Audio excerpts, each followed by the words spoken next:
예, 잠깐 기도하겠습니다. 하나님 아버지 감사합니다. 하나님 생각하는 것은 너희가 하나, 너희의 발길을 인도하시는 이는 여호와 하나님이시라고 말씀하셨습니다.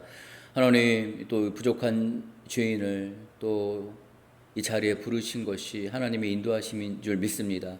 저희들의 발걸음을 이곳으로 인도하신 분이 하나님이신 줄 믿습니다. 하나님 감사합니다. 말씀하여 주십시오. 하나님 이 시간 저희들의 머리부터 발끝까지 성령으로 기름 부으시고 마음을 만져주시고 말씀하여 주시옵소서. 예수님의 이름으로 간절히 기도합니다. 아멘. 할렐루야. 예, 여러분 사랑하고 축복합니다. 반갑습니다. 예, 여러분 행복하십시오. 여러분 제가 아멘 하면 여러분들에게 이 시간 큰 은혜가 있을 줄 믿습니다. 행복하십시오.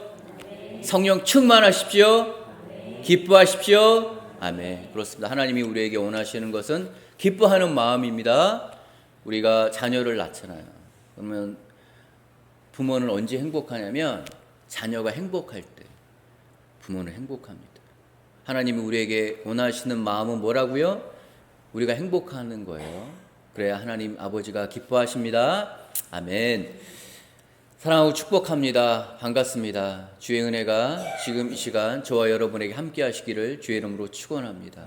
저는 뉴질랜드 그러니까 영상에서 봤는데 지금 한국은 여름이잖아요. 덥잖아요. 거기는 겨울입니다. 한겨울이에요. 그리고 뉴질랜드는 위로 올라갈수록 따뜻하고 내려올수록 추워요. 저희는 최남단이에요. 저희 밑은 남극입니다. 춥습니다. 그리고 한국처럼 난방이 되어 있질 않아요. 다 100년 이상 된 집들이 많기 때문에 난방이 되어 있지 않습니다. 그래서 밖을 나와야 따뜻합니다. 햇볕을 받아야 따뜻합니다. 그래서 왜 가끔 TV에서 보면 서양 사람들 햇빛 보러 막 나가잖아요. 우리는 햇빛을 가리는데 이해가 가더라고요. 이 햇빛을 보러 나가는구나. 그래서 그게 이해가 가는 거예요. 여러분들은 따뜻한 데서 사는 줄 믿습니다. 아멘. 예, 그렇습니다. 제가 한 20년 된 것 같아요. 제가 아내랑 청송 처음 왔습니다. 너무 좋습니다. 제가 어제 와서 선교관에서 하루 자고 아침에 일어났는데 너무 좋았어요. 제가 젊어서 결혼 전에 태국에 선교사로 가서 교회 옆에 사택에서 살았어요. 그리고 뉴질랜드에서도 교회에서 살면서 주일날 일어나서 예배를 드렸던 그 감동이 오늘 아침에 있었습니다. 선교관에서 일어나서 바로 옆에 교회로 오니까 그 감동과 그 생각이 흘렀습니다. 하나님께서 이 교회를 사랑하시고 축복하심을 믿습니다. 이 땅 가운데 하나님의 은혜가 있음을 믿습니다. 제가 우리 박만영 목사님 사랑하고 참 존경합니다. 목사님, 제가 태국에 선교사로 있다가 와서 신학을 저는 이제 하고 그리고 제가 전도사로 갔는데 우리 박만영 목사님과 같이 사역을 했어요. 그 시간이 저한테는 좋은 추억이고 좋은 시간이었습니다. 사랑을 많이 받은 때였습니다. 그래서 제가 아내랑 가끔 얘기하고 그 시간을 그리워합니다. 오늘 하나님의 말씀은 이렇습니다. 내가 오늘 여러분에게 명하는 모든 계명을 그대로 지키십시오. 그래야 여러분이 살아남아서 번성하고 주께서 여러분의 조상들에게 약속하신 땅을 차지할 수 있습니다. 하나님께서 지난 40년 동안 광야에서 여러분을 인도해 주신 여정을 돌이켜 보십시오. 주께서 그렇게 하신 까닭은 여러분의 고집을 꺾어 겸손하게 하고 여러분이 과연 주님의 명령에 순종할 것인지 아닌지 여러분의 속마음을 시험하기 위함이었습니다. 여기서 시험이라는 말이 나옵니다. 이 시험이라는 말은 원어로 나짜라는 뜻입니다. 이것은 증명하다라는 뜻이 있습니다. 하나님이 이스라엘 백성들을 40년간 광야를 돌게 하십니다. 그러면서 하나님이 가르쳐 주신 한 가지가 무엇이냐면 너희 힘으로는 될 수 없어. 그러면서 하나님이 만나와 메추라기를 주십니다. 내가 주는 것을 너가 먹어야 돼. 너희가 너희 힘으로 벌고 일하고 노력해서는 살 수 없어. 너희가 살 수 있는 것은 오직 나의 말씀이야. 라고 하나님이 그것을 가르쳐 주시기 위해서 40년의 시간을 광야에서 살게 하십니다. 생각해 보십시오. 우리는 하나님 앞에 시험에 성공할 수 있는 자들이 아닙니다. 그러면 우리가 시험에 성공할 수 있는 자들이 아님을 하나님이 아시는데 하나님이 우리를 시험하시려고 40년간 돌게 하신 게 아니에요. 하나님이 그렇게 하신 이유는 뭐냐면 하나님이 우리의 말씀의 울타리로 너희가 살 때와 살지 않을 때가 어떻게 다른지를 하나님이 보여주시려고 하셨던 거예요. 하나님의 성품은 너가 하지도 못하는데 너가 살지도 못하는데 내가 그거를 사나 안 사나 시험하고 지켜볼 거야 라고 하시는 하나님이 아니십니다. 하나님은 우리가 하나님의 말씀으로 사는 것이 얼마나 소중한지를 증명하시고 보여주시려고 하나님은 40년의 시간을 광야의 시간을 허락하셨습니다. 두 번째는 우리가 광야에서 출애굽할 때 우리가 기도하는 것들이 이루어졌을 때 우리는 생각합니다. 아, 내가 그래도 순종했잖아. 그래도 내가 뭘 좀 했잖아. 그래도 내가 좀 해서 된 거야 라는 생각이 들 수 있어요. 근데 하나님은 그렇지 않다라고 합니다. 오직 하나님의 은혜, 하나님께서 하셨다는 것을 말씀하기를 원하세요. 그래서 하나님이 만나와 메추라기를 먹이신 것은 사람이 떡으로만 사는 것이 아니요 말씀으로 살게 하신 이유는 무엇이냐면 너의 힘으로 된 것이 아니야. 내가 한 거야 라는 것을 우리가 증명하고 고백하고 말하게 하기 위해서입니다. 제가 30대에 저희 아이 2살, 3살, 제가 아들, 딸이 있는데 2살, 3살 아이를 데리고 뉴질랜드로 갔습니다. 뉴질랜드의 교회에 부임해서 갔습니다. 제가 인버카길이라는 지역에 갔을 때 성도가 2가정이 있었습니다. 그러니까 저는 그렇거든요. 그 신학생들이 신학을 하고 사역을 하면서 그런 생각들을 합니다. 아, 나도 좀 큰 목회를 했으면 좋겠다. 많은 사람들에게 복음을 전했으면 좋겠다. 라는 그런 소망을 갖습니다. 저에게도 그런 소망이 없었겠습니까? 있었습니다. 근데 제가 그 땅에 갔을 때 2가정이 있었어요. 2가정이 있었는데 2가정 다, 그러니까 외국은 뉴질랜드는 비자가 굉장히 중요합니다. 비자가 안 된 거예요. 그래서 한 가정은 호주 멜번으로 가고 다른 한 가정은 오클랜드라는 가장 큰 뉴질랜드의 도시로 간 거예요. 성도가 한 명도 없는 거예요.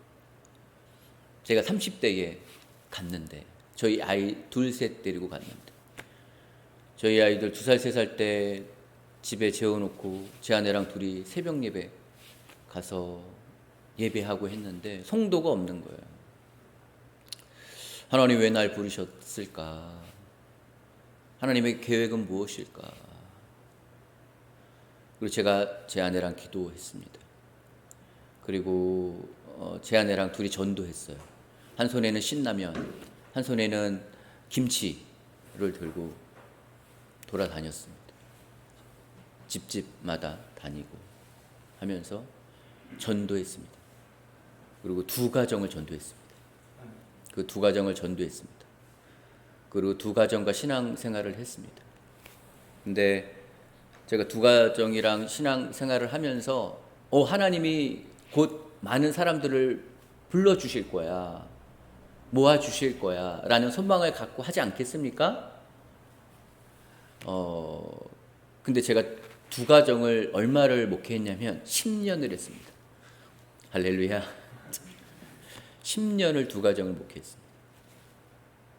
그러니까 저는 뭐 수백 명, 수천 명, 수만 명, 수십만 명 목회한 목사님들, 선교사님들 간증은 들어봤지만 두 가정을 데리고 10년을 목회했다라는 간증은 아직 제가 한 번도 들어보지 못했습니다.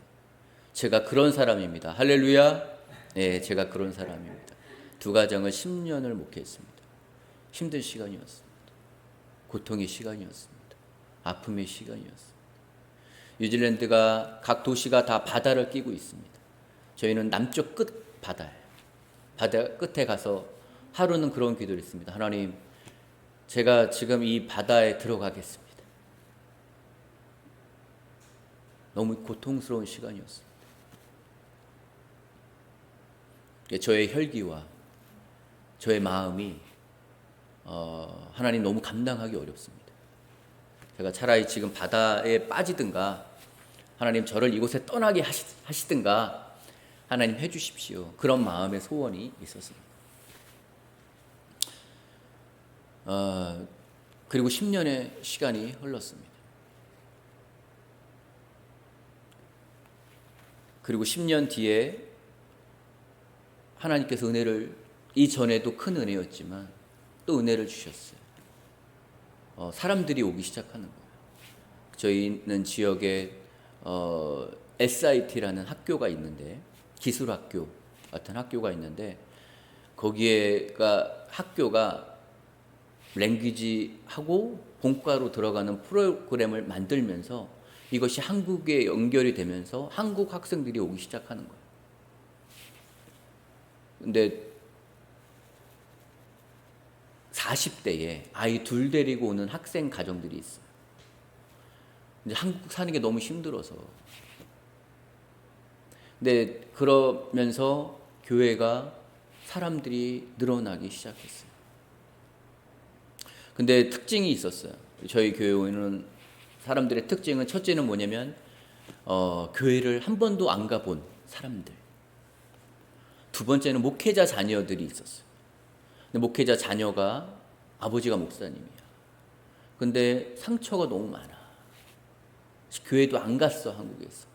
그리고 가족들이랑 정말 사는데 부부가 정말 담배 피고 술 먹고, 목사님 아들이, 부부가 아이 둘 데리고, 이제 예를 들면 그런 상처받은, 교회를 한 번도 안 가봤거나 교회를 통해 상처받은 사람들이 제가 있는 땅으로 오더라고요.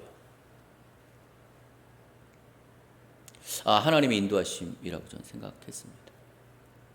그들에게 복음을 전하고 다시 전하고 찬양팀을 하고 교회를 섬기면서, 그러니까 저희는 외로운 땅이기 때문에 교회에 밥 먹으러 옵니다. 여러분 이해 안 가시죠? 밥 먹으러 온다는 거. 저희가 다 유학생들이 거의 없기 때문에 첫째는 한국 사람들을 보기가 어렵고, 두 번째는 밥이 먹고 싶은 거예요. 근데 저희는 예배를 드리면 밥을 먹어요. 밥이라고 다른 게 아니라 그냥 밥솥에 밥 큰 거 해갖고 몇 개 해갖고 전날 제 아내가 국을 끓입니다. 그리고 김치. 그러니까 저희는 김치가 없어요. 또 김치가 나는 곳이 아니고, 그래서 다른 큰 지역에 있는 한인마트에 주문해서 그게 오거나, 저희가 또 갈 일 있으면 사서 오거나, 그래서 김치 하나 넣고 국에다가 밥 말아서 먹습니다. 근데 그걸 먹으러 와요. 그거의 그 맛의 행복을 여러분들 아십니까? 왜냐하면 그 땅은 그런 땅이에요. 너무나 소중하고 외로운 땅이었습니다.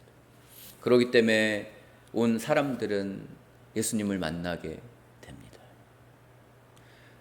광야의 시간이죠. 저만 광야의 시간이 아니라, 교회만 광야가 아니라 그 영혼들 한 사람 한 사람들이 다 광야의 시간이었습니다. 하지만 광야는 끝이 있습니다. 여러분, 광야는 끝이 있습니다. 하나님이 우리를 부르신 목적은 광야의 삶을 사는 게 목적이 아니에요. 출애굽하는 게 목적이에요. 근데 출애굽할 때 어떻게 하는지가 중요한 것이죠. 내가 내 힘으로 나왔어, 이겼어, 얻었어가 아니라 오직 하나님의 은혜로, 오직 하나님의 은혜로 라는 우리의 고백을 하나님이 듣게 하십니다. 제가 젊어서 참 가난했습니다. 제가 저희 아버지가 저희가 3남매예요. 누나랑 남동생이 있는데 3남매인데 저희 어머니와 저희 3남매를 두고 밖에 나가서 바람을 피우셨어요. 왜냐면 그때는 잘 살았어요. 제 그러니까 초등학교, 국민학교 때는 잘 살았어요. 그래서 나가서 딴 집 살림을 하시고 바람을 피워서 아이를 둘을 낳았어요. 그리고 저희 3남매와 저희 어머니를 버려두셨어요. 참 가난한 시간이었습니다. 근데 저희 어머니가 저희 3남매를 정말 사랑으로 키워주셨어요. 사랑으로. 그러니까 저의 삶의 그때의 목표는 엄마를 위하여. 내가 상장을 받아오면 우리 엄마가 기뻐하고, 내가 달리기 1등하면 우리 엄마가 기뻐하고, 뭐 이런 것들이었어요. 그런 시간들이 있었습니다.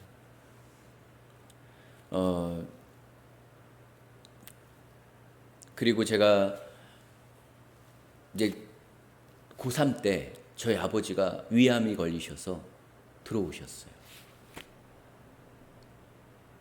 저는 분노했죠. 왜냐면 버렸으니까. 우리를 버린 거 아닙니까? 근데 저희 어머니는 아버지를 사랑하셨어요. 끝까지 사랑하셨어요. 그리고 이제 제가 고3 때 대학을 가야 되는데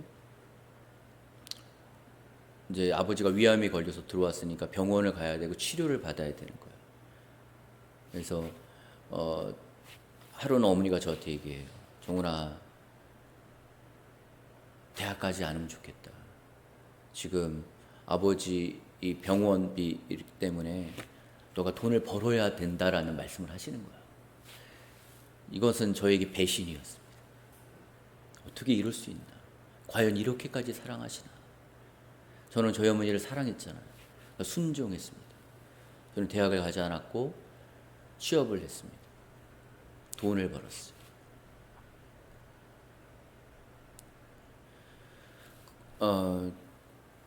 이 말을 하려던 게 아니었는데 이 말이 나와서 이 말씀을 잠깐 마무리하고 다른 메시지를 하려다가 지금 이 얘기가 나왔는데, 그래서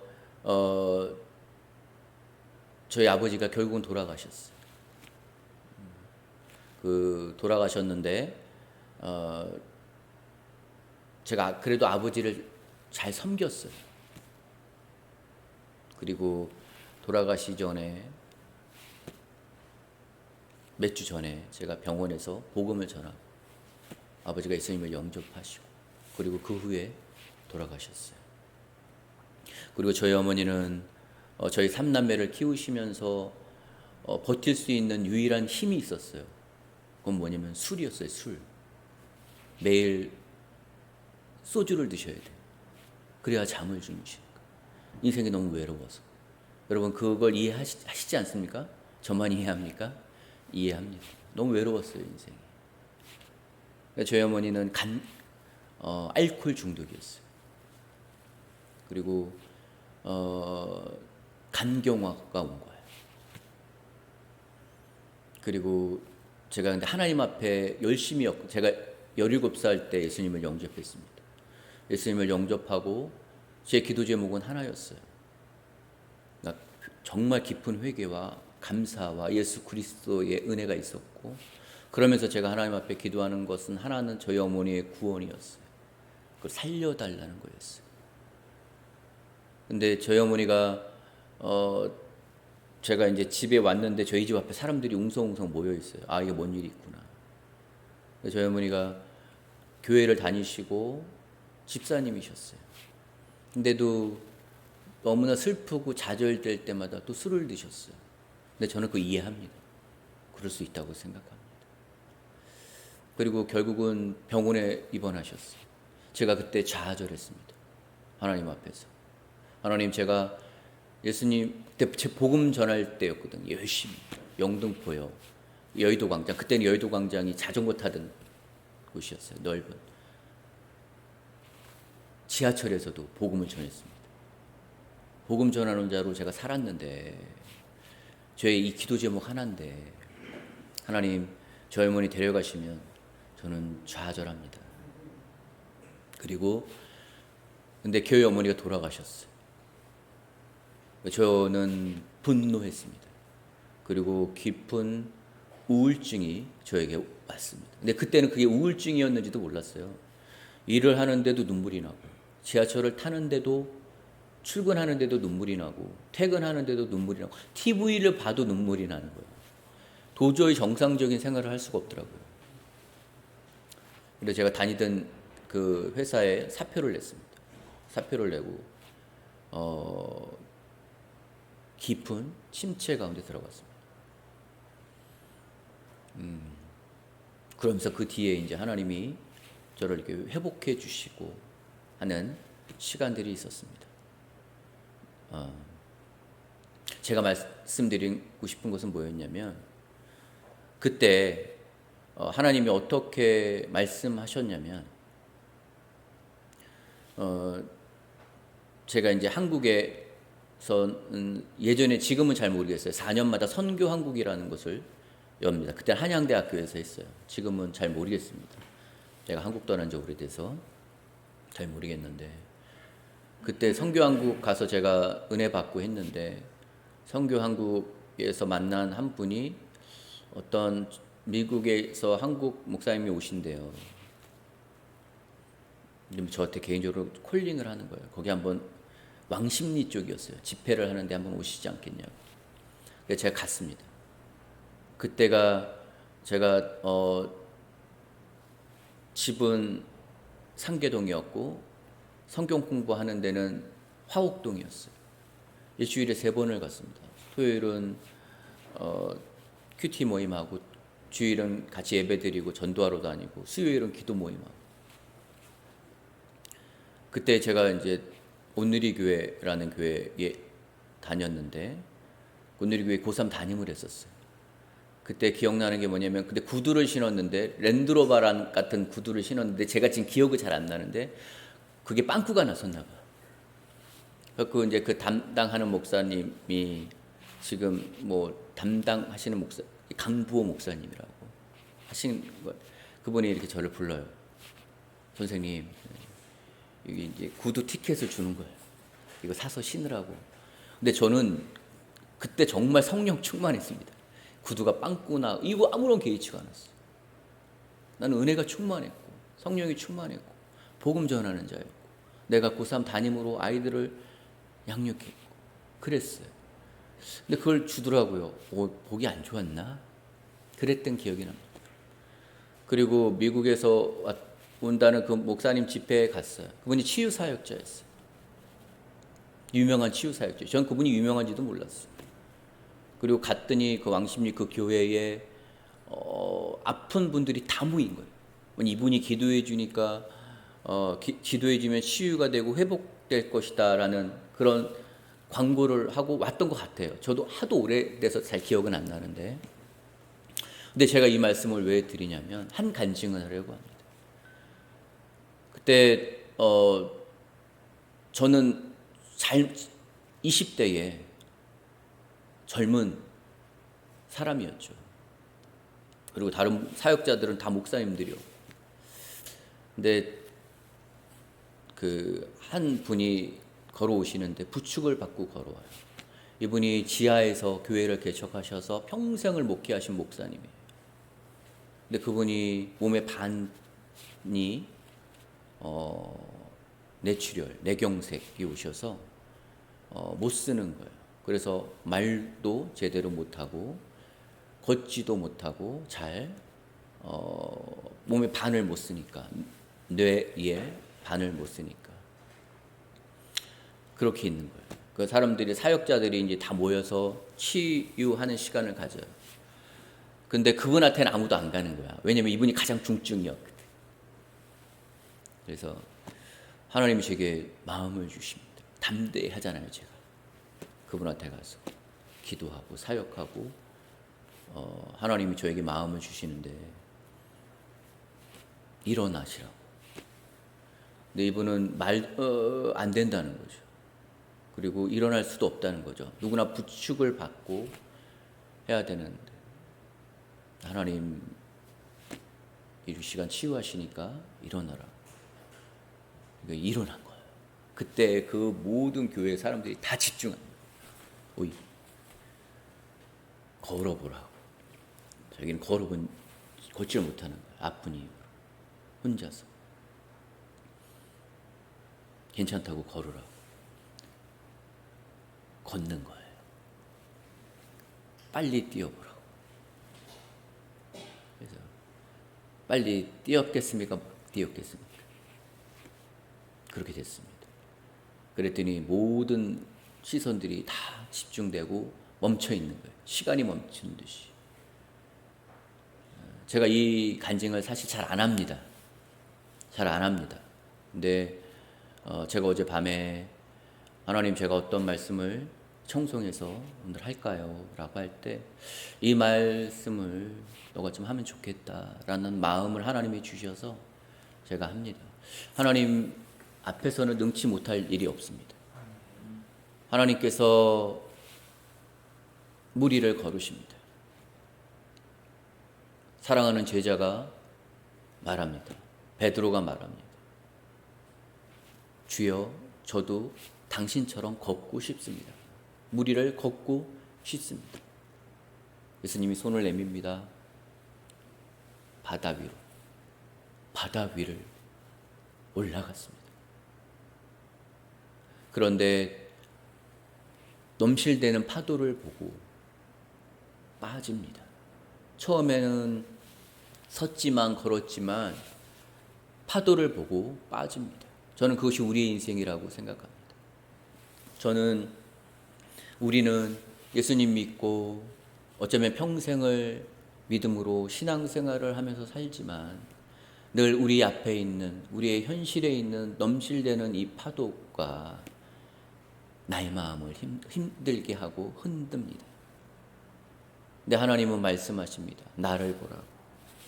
우리가 예수님을 보면 무리를 걸을 수 있고 기적을 체험할 수 있고 능력으로 살 수 있지만 내 환경과 내 주변에 있는 넘실대는 파도를 보면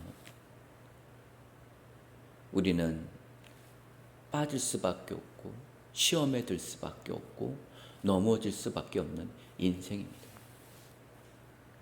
저는 제가 30대에 뉴질랜드를 가고 선교사의 삶을 살고 20년이 지났습니다. 인생의 50대 이제 중반이 되면서 어떻게 인생을 살아야 합니까, 하나님? 인생의 후반전을 준비합니다. 계속해서 저의 인생에는 넘실대는 파도가 제 주변과 우리의 환경에 있을 거예요.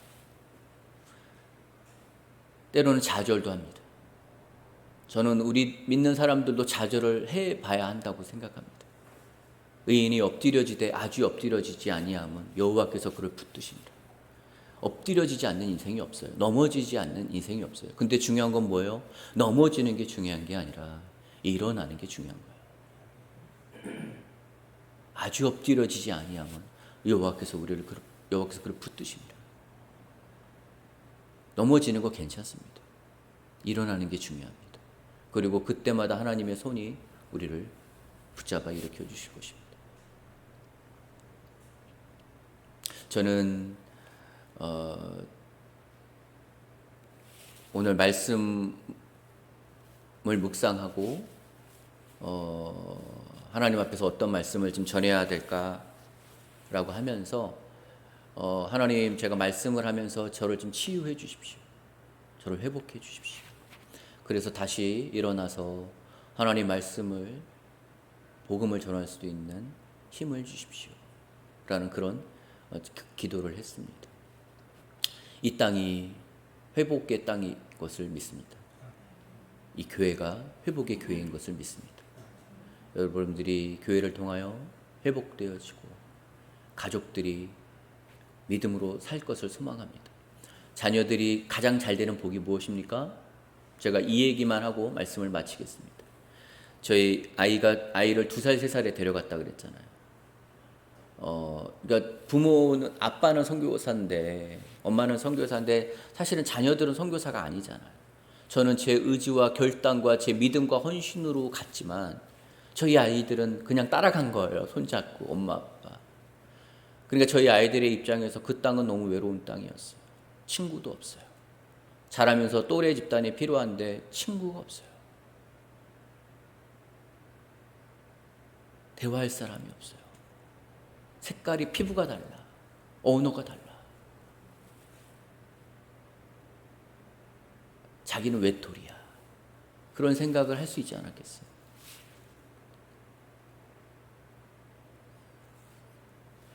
근데 저는 믿음으로 하나님 은혜를 주실 거야. 하나님 은혜를 주실 거야. 그리고 아이들이 자라면서 이제 교회에 이제 청년들이 오죠. 형 누나들이 와요. 처음에는 잘 지내고 했는데 제가 있는 지역은 정착하는 지역이 아니라 거쳐가는 곳이에요. 왜냐하면 일자리가 많지 않고 공부하면 떠나고 해야 하는 곳이기 때문에 어느 순간 저희 아이들이 형 누나가 오고 사람들이 왔는데 이전과 다르게 교제하질 않아요. 말하지를 않아요. 잘 지내지를 않아요. 왜 그럴까 봤더니 아이들의 마음에는 이미 그렇게 친했다가 떠난 사람들이 너무 많은 거예요. 상처가 되는 거예요. 또 떠날 사람들인 거예요. 그래서 마음을 안 주는 거예요. 저는 나중에 그것을 알았습니다. 참 아이들한테 힘들고 외로운 시간이었을 거라고 생각합니다. 그리고 잘 돌보지도 못했습니다. 2가정이 헌금이 나오면 얼마나 나오겠습니까? 생활을 어떻게 하겠습니까?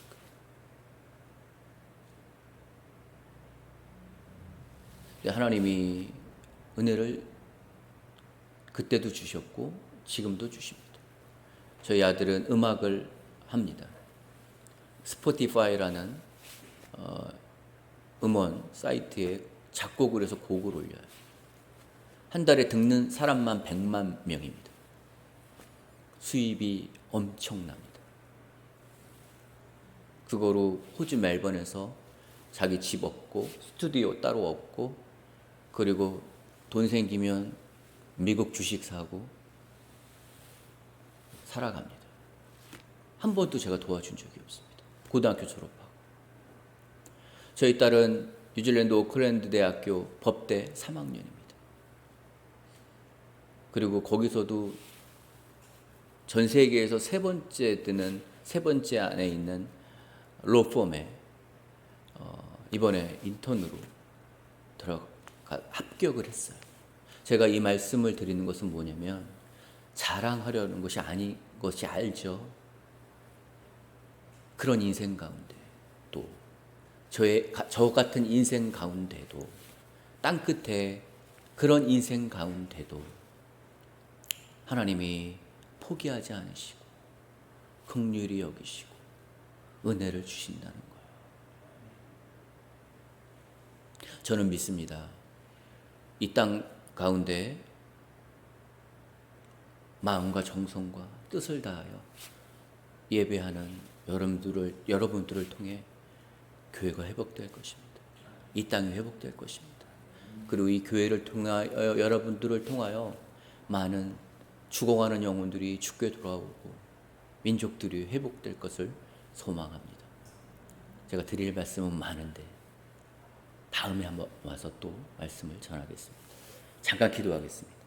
살아계신 하나님 아버지 감사합니다. 하나님 이 부족한 죄인이 하나님 말씀을 나눴습니다. 하나님 이곳에 예배하는 하나님의 사랑하는 자녀들 불쌍히 여겨 주시옵소서. 위로하여 주시옵소서. 말씀하여 주시옵소서. 성령으로 위로하여 주시옵소서.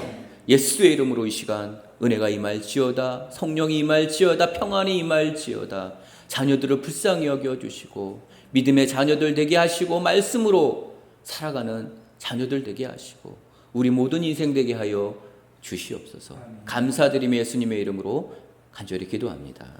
아멘. 마음속에